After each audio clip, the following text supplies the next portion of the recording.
Hello বন্ধুরা, আশা করি তোমরা সবাই খুব ভালো আছো। আজকের ভিডিওতে তোমাদের দেখাবো প্রিমিক্স ছাড়া কিভাবে সফট এগলেস স্পঞ্জ তোমরা তৈরি করতে পারবে। অ্যান্ড যেহেতু এটা আমার কাস্টমারের অর্ডার ছিল, সেজন্য আমি তোমাদের হাফ পাউন্ডের চকলেট ফ্লেভারের এগলেস স্পঞ্জ করে দেখিয়েছি। প্রথমেই আমি নিয়েছি হাফ কাপ গুঁড়ো চিনি, তার সাথে 1/3 কাপ টক দই অ্যান্ড 2 টেবিলস্পুন রিফাইন অয়েল। এটাকে আমরা প্রথমে ভালোভাবে মিক্স করে নেব।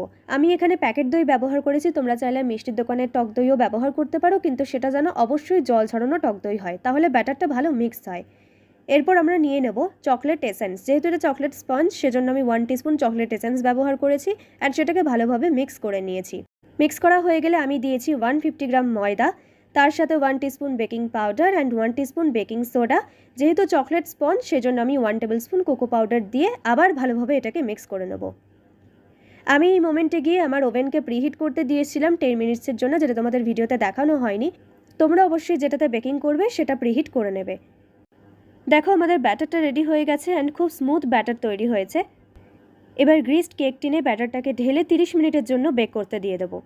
ব্যাস রেডি হয়ে গেছে আমাদের এগলেস চকলেট স্পঞ্জ। অ্যান্ড ভিডিওতে তোমরা দেখতেই পাচ্ছ যে কত সুন্দর সফট অ্যান্ড স্পঞ্জি হয়েছে পুরো কেকটা।